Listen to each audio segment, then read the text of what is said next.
When you don't have the answers. Hello, y'all. I'm Diana Brienne. We all like answers, especially if we have a problem. We want an answer. Most people seek out answers. And yet, there can be times in life where it just doesn't seem like we have the answer. It doesn't seem like anywhere that we turn, we're finding the answer. Maybe we don't even know the cause. So maybe we're not able to find the answer because we don't even know what's causing the problem, but we know something's wrong. So what do you do? What do you do?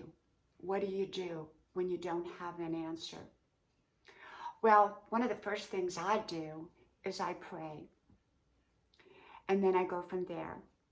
And if I've done everything I can to find the cause, to find the solution, to find the answer, and I'm unable to find it, of course, I turn to the right people that maybe can help me, whether they be professionals or otherwise.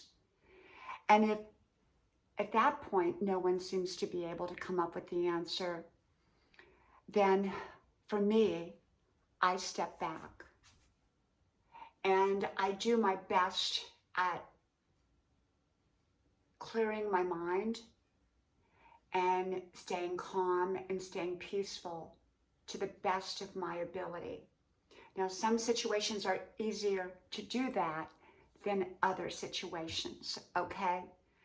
And so I understand that. It just depends upon the situation. But often when we can't find an answer, when we step back, either that answer will come to us, or sometimes we can see the answer when we're standing back that we could not see when we were standing so close. And other times that answer is just not coming. Sometimes for some period of time, we have to learn to live without the answer. And that can be hard, especially if you're a person who wants an answer, who's seeking answers. I remember when my daughter took sick, and this is about 8 years ago. She'd always been healthy, never an issue, ever. I think she had a cold when she was 2 and one when she was about 15. And so suddenly she took sick, and the doctors, everybody I took her to, kept saying she had the flu. Well, this mom said she don't have no flu. I know that is not the flu. I don't know what it is, but it's not the flu. Well, you know, what basically happened was, long story short, I went and kept going to doctor after doctor, and she was getting sicker and sicker. And so finally, what happened was I got to the point where I decided to take her back to the emergency room.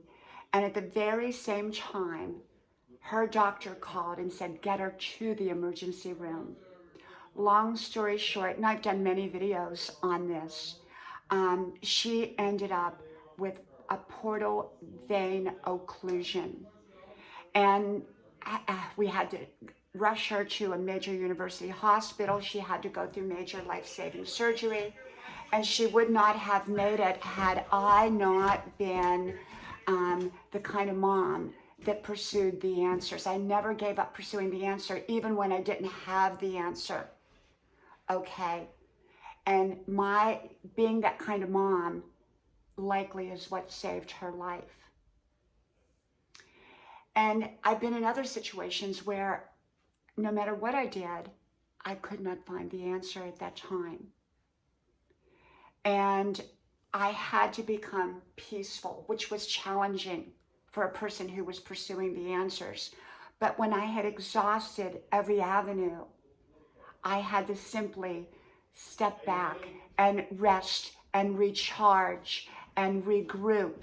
And that's what I had to do. And I had to wait on an answer.